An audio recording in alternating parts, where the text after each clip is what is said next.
Now you can listen to Wine and Dine Radio while shopping at the grocery store or your neighborhood wine merchant. Wine and Dine Radio can be heard using your wireless internet on your cell phone. You're listening to iWineRadio. iWineRadio is a production of Food Tastes Better with Wine on the web at iWineRadio.com. Hey guys, I thank you for listening to iWineRadio, and we are still the only wine channel on iTunes Radio. If you go look under iTunes radio icon and scroll down to News and Talk Directory, and it's listed alphabetically, click on that and the stream comes up immediately. iWineRadio.com, where you can find links to individual guests. And if anyone's interested in advertising or becoming an underwriter or sponsor, please contact us at iWineRadio.com. We really, really appreciate your support. The more support we get, the more conversations I can have with fascinating people around the world, including you. If you have a story to tell that you'd like to share on iWine Radio, go to iWineRadio.com and contact us, and we'll go from there. Okay. Hello, my name is Rosemary George. I'm a Master of Wine, author of several books, including Chablis and the Wines of the South of France, which is my great enthusiasm in the world of wine.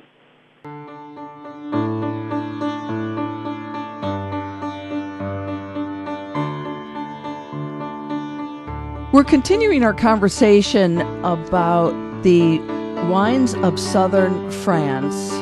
And I'm really still want to entice you to learn more and take the opportunity that is available to us through the French Wine Society to enroll in the Sud de France webinar, master level webinar. And so today on Wine and Dine, we have the pleasure of meeting Rosemary George, Master of Wine, who lives in Languedoc and is the author of The Wines of the South of France. She's joining us from her home in London, and she is, in fact, going to be one of the educators with the webinars.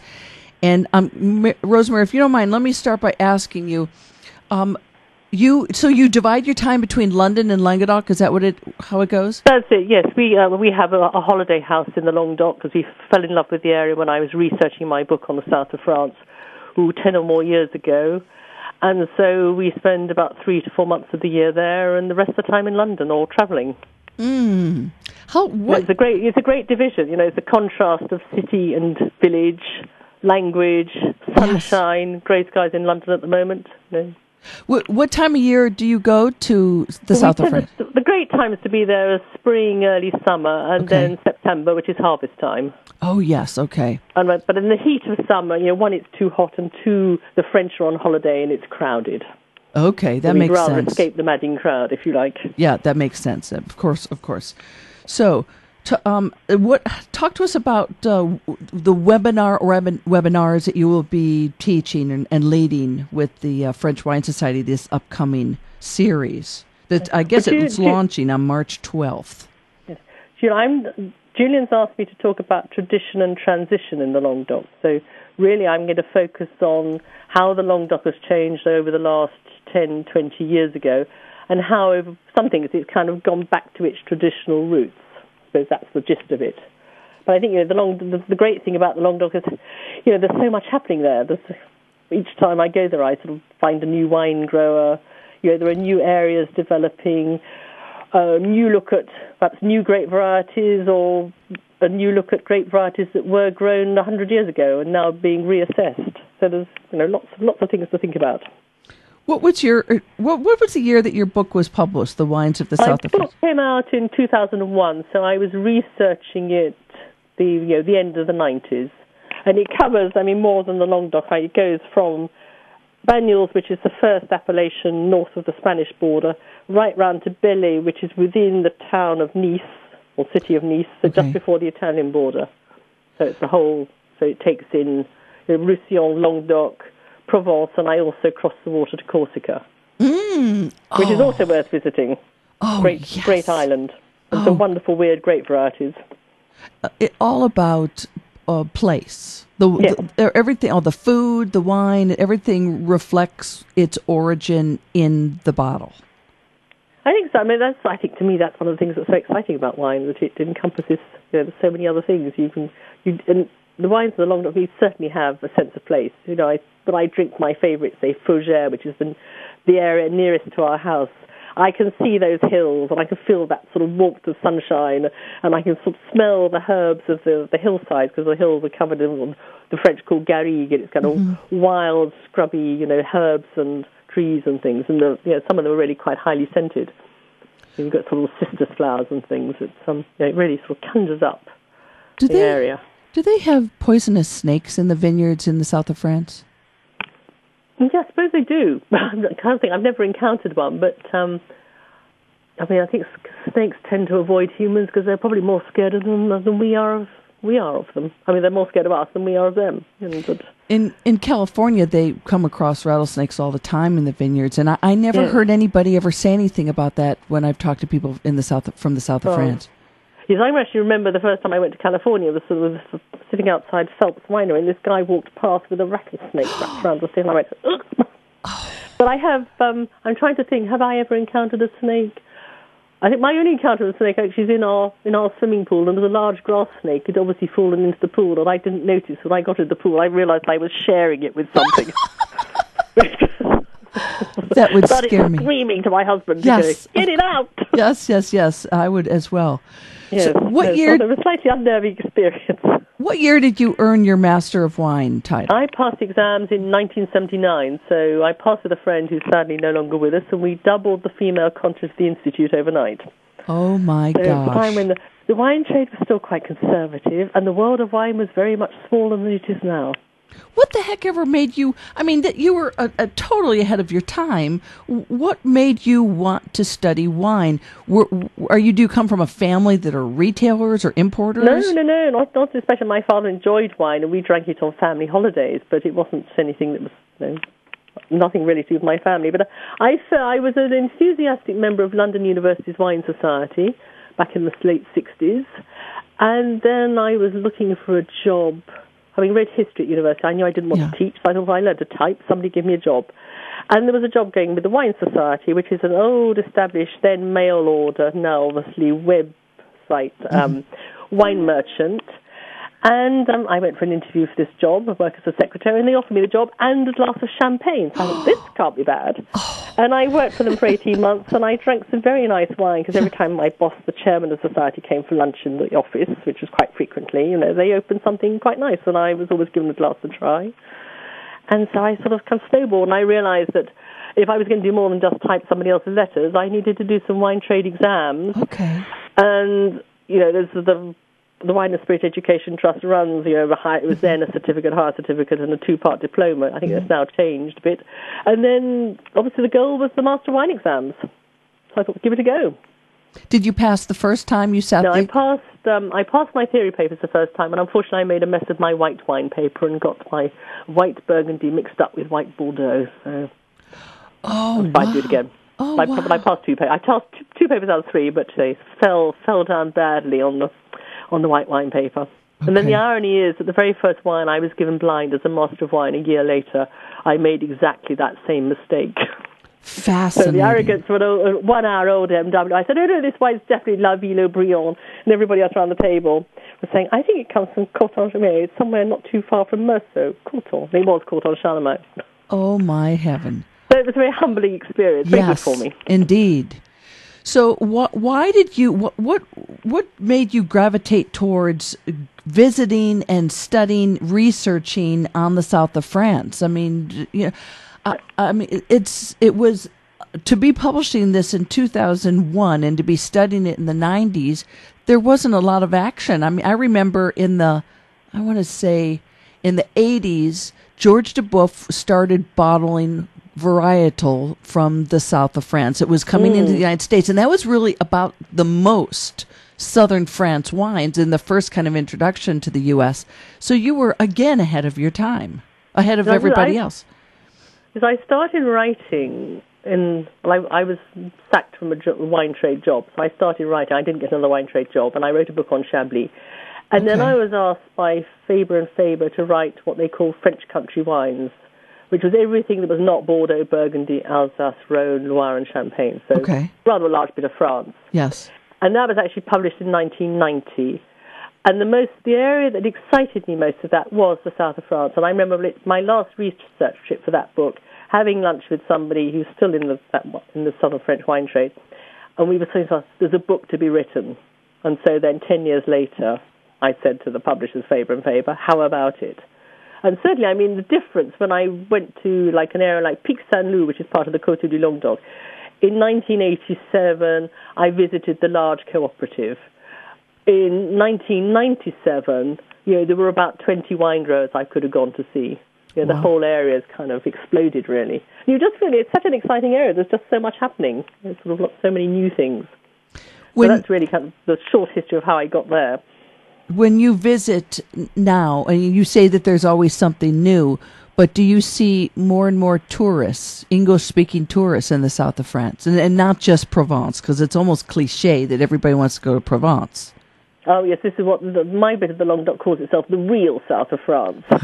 This is because actually it's further south than Provence. But there's certainly, I think, it's not just English tourists. Yes, there are a lot of English tourists coming visiting. Quite a lot of English people have settled there, but you also see tourists from Northern Europe. Scandinavia visits a lot. Okay. And a lot of Northern French have moved to the Languedoc. Really? The Department of the Airo, which is with Montpellier as its centre, is one of the largest growing areas of population in France. So it's lured by the sunshine of the south. Wow, that is very interesting to me. I remember several years ago when I was in France, people in northern France looked down their nose at people from southern France because they didn't speak French proper. Yes, actually, one of my winemaking friends, she has to go to Paris quite a lot to sell her husband's wine. And she says, the Parisians, they say they can't understand me because she's got a Languedoc accent. Oh, wow. And she's still the implication there is a bit of prejudice. It's totally unfounded and unreasonable. But and now Françoise certainly feels she has heard, she's encountered that sort of prejudice. When you visit, but then the south of France doesn't like the Parisians either. Yeah. The feeling's mutual. Oh yeah, I'm sure it's almost like San Francisco versus L.A. sort of thing. They're different countries. Yes. Do you see more and more people from that are Arab speaking Muslims in? Because I've read that there's a big influx of Arabs. What happened? I mean, you go back to the history. What happened with Algeria in 1963? There were quite a lot of Algerians who had to leave Algeria because they had kind of worked with the French and were therefore not welcome. And they have settled in towns like Béziers, bits of Montpellier, Marseille. Yeah. So they tend to remain in their areas. Okay. We're going to go to a short break here. When we come back, we're going to continue our conversation with Rosemary George, Master of Wine, on Wine and Dine.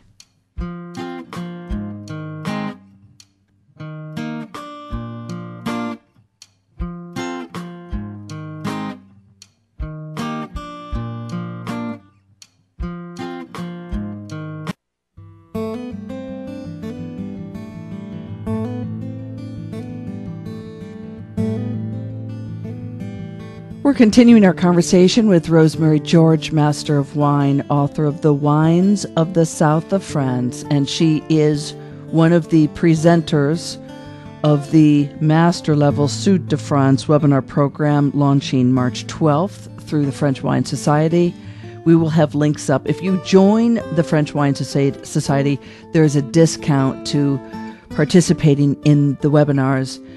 And Rosemary, if you don't mind, I would like to ask you something that I really didn't have time to be asking Matthew about, and that is, could you talk about the fact that there are so many different winds that blow through the south of France? And I mean, I'm familiar with is it Sirocco, but there are many other winds. Could you talk to us about that and how that contributes to the way the vines are grown, which are lower to the ground, that sort of thing? Yes, I could do that. I suppose the first thing is to say that the names of the winds can vary or change depending on where you are. Okay. So The Scirocco, I think, is something more. I think it to me is more Italian, and it comes in from North Africa. And you will certainly, if you get fine sand from the Sahara, that's come up. The main winds, I suppose, of the Languedoc. The prevailing wind is the north wind, which so comes from the north. It's a dry wind. It quite often can be the wind can be quite strong. And of course, the great thing about therefore a drying wind is when it does have rain, when it rains, the wind will dry up any humidity very quickly. So therefore, the need to treat your vines is much greater than if you're in the sort of more humid northern climes of, say, Chablis. So I think that means that organic viticulture is a lot easier in the Midi than it is in northern France. Yeah. So the wind they're not so keen on is what they call the vent marin, the wind that comes in from the sea, because that is bringing humidity in it with it, and therefore it's not so good for the vines. I think that's those are the two contrasting winds. And are they present at different times of the year, or is it just a function of whatever weather patterns are going on? I think it's a function of weather patterns. Okay. Certainly, you're aware of the fact that the weather has shifted. I'm very much more aware of the weather there. I can see larger skies when I'm down there, and you can see the cloud formations, aware of what's going on. You're aware of the fact, it's getting a bit hazy. Yes, the wind has changed. It's probably a vent marin coming in, rather than the wind from the north, the tramontane, which kind of sweeps clouds away and keeps the skies clear. That makes sense. So you almost have a heads up. You don't even have to listen to the weather report. The sky pretty much is the prediction with enough lead time. I open our shutters in the morning and I look out on an extinct volcano called the Pic de Vissou. When I can see it clearly, I know everything's fine. When I cannot see it, I know we have there's a climatic problem on the way, and it's sort of shrouded in cloud and a bit of mist. When you say open the shutters, you mean there are no screens. You're basically opening up the house to. Well, I think our house in France, unlike our house in England, has shutters. So I'm opening the shutters. But do you have a window or a screen in between? Oh, yes, I have a window. The window and then a shutter. Okay, because I remember for a while I was living with some people in Fréjus. And when they would open the shutters, it was just open. The whole house was open. Oh, right. No. This is there's a window, and then it's a question of opening shutters. And you realize, shutters they protect against keep out cold. Well, they also keep out sort of excessive sun heat in the summer. So and you find you're living. You sort of follow the sun. Yes. Yeah. So yes. Closing shutters to keep to stop so the sun's coming in, making the inside of the house too hot. Oh, that makes total sense. Are they thick shutters? Yeah, they're quite strong shutters. Yes. So they have an insulating effect as well as as well. Exactly, They keep out both cold and heat. Because the wind is such an issue in the south of France, when people are looking at pictures of vineyards, the vines are trained lower to the ground, right? Well, the small bush vines are quite low. That type of training doesn't really work for some like Syrah, which has quite fragile branches. So therefore, Syrah tends to be on wires, which will give it some support. Whereas Grenache or Carignan can cope with being trained as like a bush. Okay. And also, there's quite good ventilation. One of the things that you need to be able to get sort of bit of breeze into the vegetation. Yes. Stop it from getting sort of too damp. So talk to us about some traditional grape varieties that we can see that are exported. I don't know. You're probably not aware of what's coming into the United States, but no, I'm not. I have to admit. So let's do red wine. The five traditional the five main varieties of the Languedoc are Syrah, Grenache, Mourvèdre, Carignan, and Cinsault. So during the 1980s, there was a movement of improving the sort of the flavours. Well, Carignan and Cinsault are the most traditional of those five. Okay. And Carignan in the 1980s was a rather despised grape variety, partly because it was actually badly grown. The yields were too high, and you didn't get much flavour. So Mourvèdre and Syrah were brought in, Syrah particularly, as what they call cépage améliorateur, the improving grape varieties. Okay. And Syrah was seen as this is going to really improve the flavours of the Languedoc, which is certainly it has helped to do so. Grenache is grown particularly in Roussillon, so a little bit further south, also in Châteauneuf-du-Pape, that's not Languedoc, and also used for the fortified wines, called the Vin doux naturel, because it gets quite high alcohol levels and it's quite rich flavoured. So that was also highly rated. Mourvèdre also gives an extra sort of edge of quality. But then, when people realise now they've got old Carignan vines and old Cinsault vines that they've rather neglected, actually if you treat them properly, with low yields, careful vinification, actually Carignan is a perfect grape variety for the south of France, and Cinsault too, because Cinsault is not affected by drought, which Syrah can be. Syrah, if it's too hot, actually the flavours can get quite jammy. It loses that sort of classical pepperiness that you get in the northern Rhone. Okay. Where in Carignan does really well in quite a hot climate. Here we are there are so many. I mean, it makes so much sense. It's so logical. It's not just the tradition, but it's the transition or the innovation of being so aware of what works in your climate and your soil and what doesn't. And you could also make the same comparison with, Carignan Blanc, which is a great variety, which really got completely overlooked. And that too is now people are having another look at it. And it's really perfect for the Midi because it does actually have high acidity levels. So it can get ripe, but it's still got a freshness to it. Whereas if you have something like Chardonnay in the south of France, which is used for Vin de Pays d'Oc, it tends to get rather sort of flabby. Oh. And lose its sort of grip of acidity. Yes. And we don't like that. No, we do not, especially if we like Chablis, as I do. Oh, gosh, I do as well. My first book was Chablis, and my most recent book is sort of 25 years on, look at Chablis. Can people still pick up a copy of that book on Chablis? You probably get it. I know Amazon are out of stock, but you probably get it in one of the sort of websites that deals with older books that are out of print. I like Sauvignon Saint-Brie. Oh yes, the Sauvignon. Yes, Sauvignon. That's really very good crisp Sauvignon. Okay, and a final note here before we say adieu to each other. Rosé. Love it. I would say it's the perfect wine for those southern sunny lunchtimes. And the south of France does make very good rosé. Because I suppose what's happened now is that as winemaking methods have got better, you can ferment your grapes at a cool temperature, take greater care over it, control it better. There's some lovely fresh rosé with good acidity and a great drink for a summer's day in the Midi. And are people drinking dry rosé in London? Certainly, London is drinking more rosé than it used to. Rosé used to form a very small part of our drinking. It was 2 or 3% of the market. But we had a very hot summer in 2003, and rosé sales took off after that. And I think they've stayed fairly high up.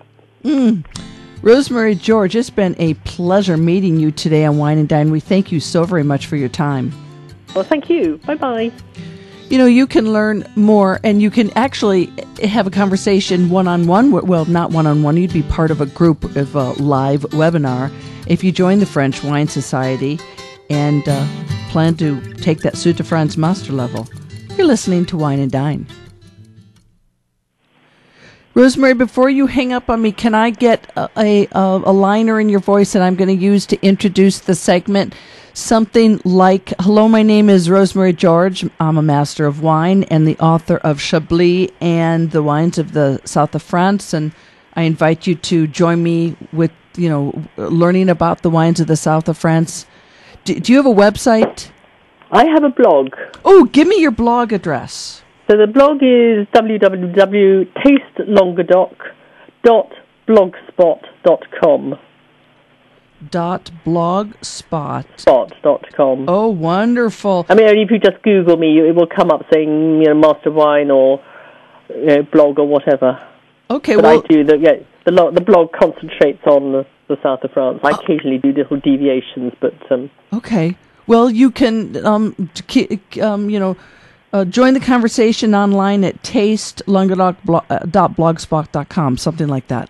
Yes. Okay, I'm going to cut my mic. You can start whenever you like. Right, so I've never got one to say. Now you can listen to Wine and Dine Radio while shopping at the grocery store or your neighborhood wine merchant. Wine and Dine Radio can be heard using your wireless internet on your cell phone. You're listening to iWineRadio. iWineRadio is a production of Food Tastes Better with Wine, on the web at iWineRadio.com.